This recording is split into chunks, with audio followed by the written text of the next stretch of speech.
Have you ever felt totally overwhelmed? Like your mind is a web browser with way too many tabs open? Well, today we're going to look at a super simple but really powerful tool to help with that: journaling. We're talking about a 5-minute mind reset that honestly might just change your entire day. So first things first, let's talk about the time commitment. And look, I'm not talking about setting aside hours of your day. This is all about a small, intentional pause that can give you a huge return when it comes to mental clarity. 5 minutes. That's literally it. Think about it. You probably spend more time than that scrolling through social media or just waiting for your coffee to brew in the morning. And what do you get for those 5 minutes? A whole lot, actually. It's been shown that this one little daily habit can genuinely lower your stress levels and give your mood a real boost. And it's not just some placebo effect. It's an actual shift in how you feel. But how, right? How can just writing stuff down make such a big difference? It almost sounds too easy. So let's get into why the page itself, whether it's in a notebook or on a screen, has so much power. Okay, picture your mind as this big tangled knot of yarn. Journaling is like gently taking one thread at a time and straightening it out.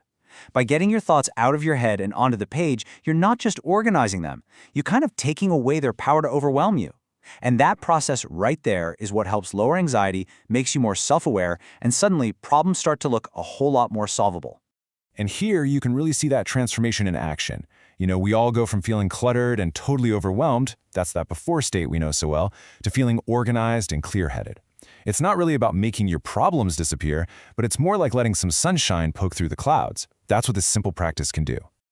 So you get the why now, but what about the how? Let's talk about the biggest thing that stops most people from even getting started, before they've even written a single word. This is so important.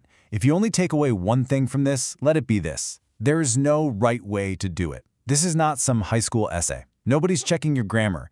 It's a tool that's just for you and only you. And that's really the heart of it. Your journal is a sanctuary. It's a completely private, totally judgment-free zone. It's the one place where you can be 100% honest with no filter at all. It's your space to figure things out, to vent, to dream, whatever you need it to be. All right, so hopefully that mental barrier is gone now, but what about the practical one? Staring at that terrifying blank page. What do you actually write about? Let's go through 4 super simple ideas to just get the words flowing. Here we go, 4 easy ways to start. First, just a simple recap. Write down what happened today. It really helps your brain process everything. Second, try gratitude. Just list a few small things you're thankful for. It's a proven way to shift your perspective. Third is the brain dump, and this one is my personal favorite. Just get all those worries, to-do lists, and random thoughts out of your head and onto the page. It feels amazing. And finally, set some goals. A simple, clear intention for tomorrow. You don't have to do all of these, by the way. Just pick one that feels right today and go from there. So we've got the why and the how, but how do you make it stick?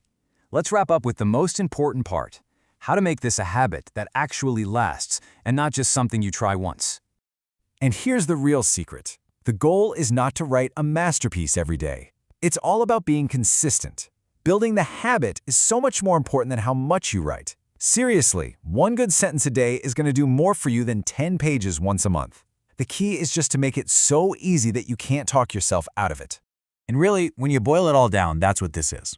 Journaling isn't just another chore to add to your to-do list. It's an act of self-care. It's about carving out this little sacred space in your day for your mind to just unwind, declutter, and, well, breathe.